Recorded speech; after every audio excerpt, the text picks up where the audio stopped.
All right. Good afternoon or good evening. Not sure what time it is when you're watching this, but the purpose of this video is for two reasons.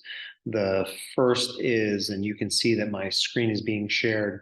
I want to do some calculator stuff, make sure that you have an idea of how to find the vertex on your calculator. And then secondly, with the screen behind me, or the board behind me, I will go over by hand how to find the vertex, and then going from standard form to vertex form, which actually is the easiest part of that once you've taken care of finding the vertex.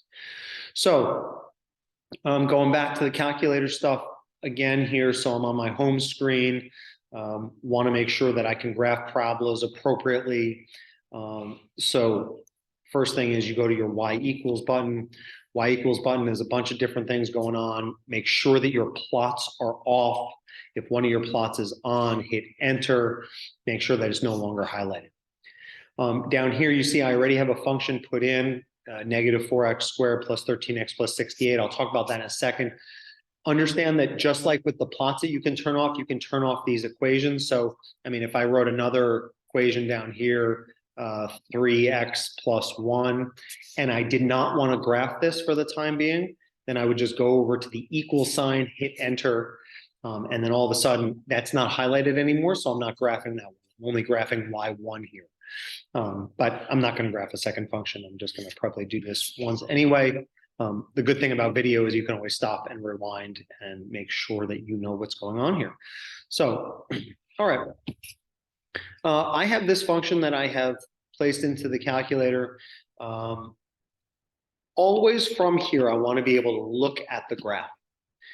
The best way to look at the graph always is not to hit graph, please. It is to start with zoom, because your calculator is going to go to where it was before. So if you were working with statistics or you were working with a graph somewhere crazy on the graph, on the picture, it's going to go all over the place. I always start with zoom standard.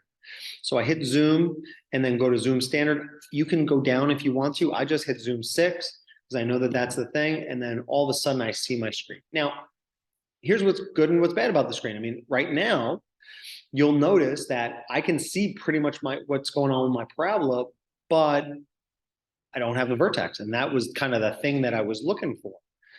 So back to y equals, okay, so this is what's going on. So it's an opening down. My a value is negative. Open down, a little bit steeper or steeper than the parent. Cool. Oh, what is this thing again? This c value in standard form is always the y-intercept. So that means the graph is up at positive 68 at least. Maybe it's further than that. So let's check it out. So, I've already been on zoom standard. What I need to do now is change the window. You can do other zooms. So I'll just show you the zoom screen. You could zoom out and keep going that way. The problem with zoom out is that you end up compacting both of the X and Y axes, and it makes it look kind of strange when it doesn't need to. So what I like to do is just change the window. So remember, I saw the left and right side. I don't need to change my X at all. My X min, my X minimum is good on the window. My X maximum is great. What I really needed to do, remember, was go up. So I should change my Y maximum. I should be going down here and changing and going up to as high as I can see. Now, where do I need to go to 1,000? No, that doesn't make a lot of sense. I just want to go and try to find it. Now, I don't always get it perfect. So let's try this once and see what happens. I know my y-intercept was at 68. Why don't I try 70? I don't know. Maybe that works. Maybe it doesn't. After you do that, you should hit enter. After you do that, then go to graph. Don't go back and change your zoom again. You're changing the zoom with your window.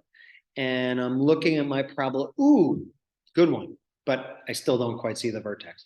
And sometimes you have to do this. Sometimes you have to mess around a little bit with the window. I'm going to go back to the window. I'm going to change this Y max. Let's go 90 this time.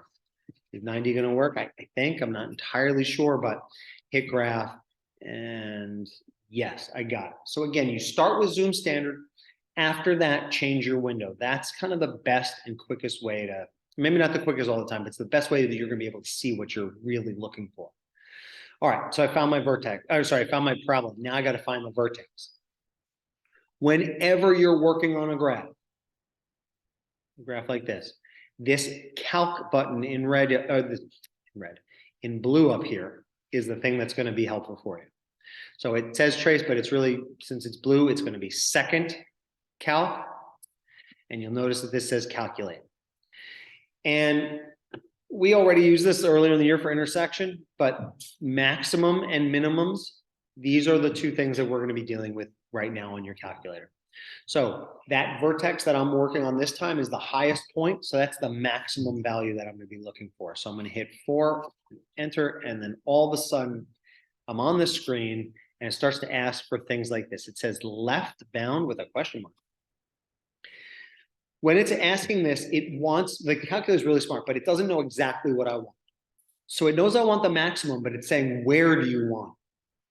Well, I want to know, the calculator wants to know, where should I be looking? And I'm going to tell it on the left side of the vertex. So that's the point I'm looking for, somewhere up there.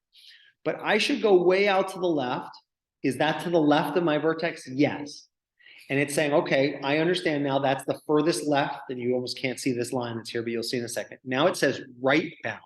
Well, now I need to go hit a boundary on the right-hand side. So go to my vertex and go to the right. I'm just using the right-hand button. Hit enter. And I know you can't see it well, but there's a blue line also on the left-hand side over here and on the right-hand side. And now I've told my calculator, I'm looking for this point in between these two lines. Now it says guess. You don't need to guess right now. We'll guess in a couple of days, but for right now, we're just going to hit enter one more time. And it came up with my values. For those of you who were not in class today, we talked about this a little bit. Sometimes the calculator does some weird things at the very end. I mean, after you get a couple of zeros or some weird stuff, I mean, this is definitely 1.625. Sometimes it says like 0.000001, and or like you see here, or you might even say 0.6249999. Like the calculator sometimes has a little problem with some exact calculations, so you just you round it appropriately. The y value, of course, for the vertex is 78.563 because we do round to 3 decimals anyway. So second calc, look for maximum or minimum. Go to left boundary on the left of your vertex, go to the right of your vertex, and then hit enter one more time and you've got it. All right, so that is how you do this stuff on the calculator. But how do you do it by hand? So again, I'm going to go relatively quickly, show you 2 quick examples, and then you're going to be doing this stuff in class tomorrow. And if you're not here in class tomorrow, then you can do that assignment for homework. But we've got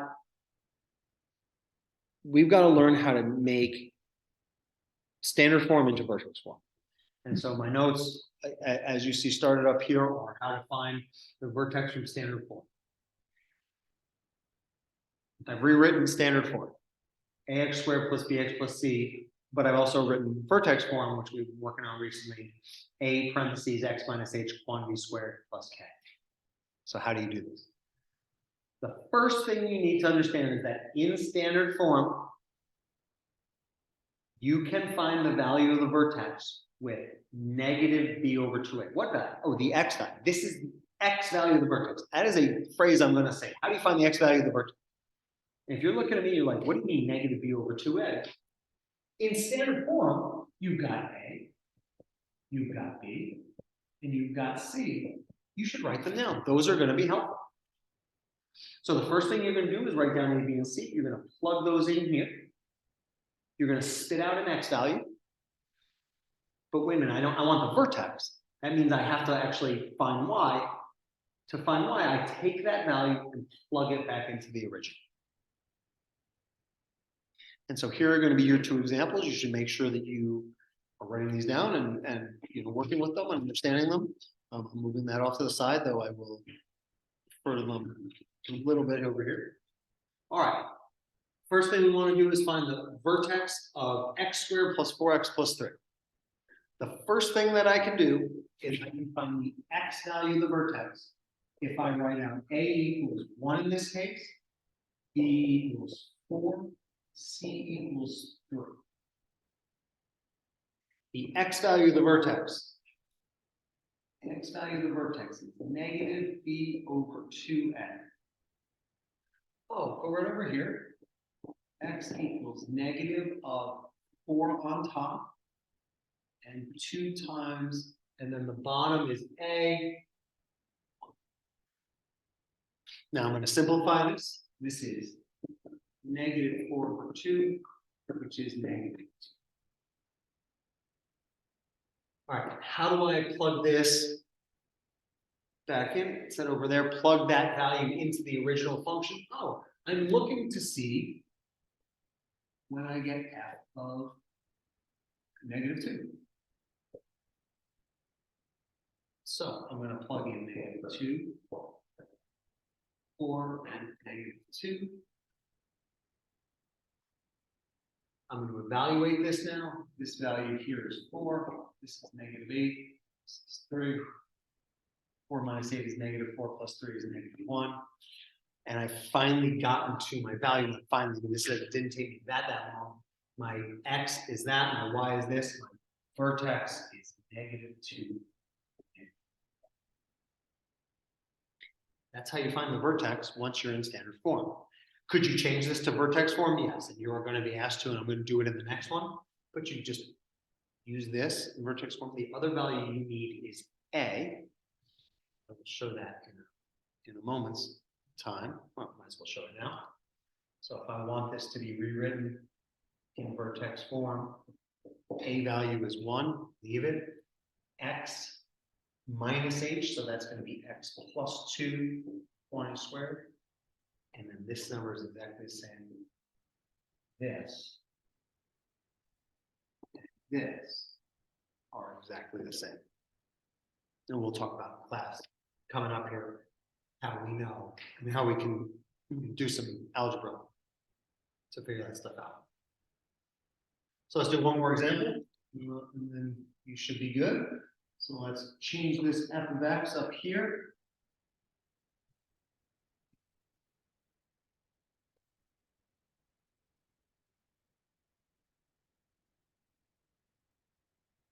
Let's find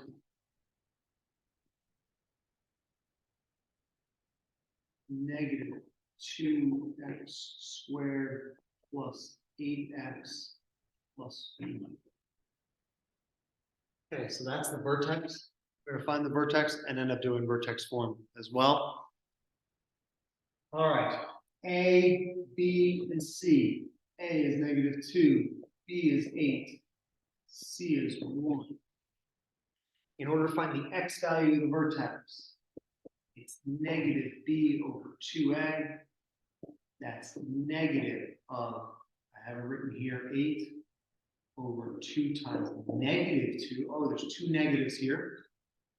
Negative divided by negative is going to be positive. So this is negative 8 over negative 4, which equals 2. I got 2 again, just like I did in the last one, except that last one was negative. This is negative over negative, makes positive. Plug this value back in, f of 2. Now you have to remember your order of operations. Over here first, I'm going to do exponents. So that's going to be negative 2 times 4 plus 8 times 2 plus 1. Now I'll do multiplication, negative 8 plus 16 plus 1. And that ends up equaling 8 plus 1, which is 9. My vertex is 2, 9. Writing this in vertex form, remember the a value needs to be the same. So this is going to end up being f of x. My a value was negative 2, so negative 2 parentheses x minus 2 quantity squared plus 9. That puts my vertex as 2, 9. And the a value is exactly the same. If you have questions on calculator or any of this stuff, obviously you can let me know. The questions you have to do are going to be in class tomorrow. It is written on Friday, March 31st, on the left-hand side of your syllabus. So you can get started if you'd like to, but they are going to be done tomorrow. Have a great day.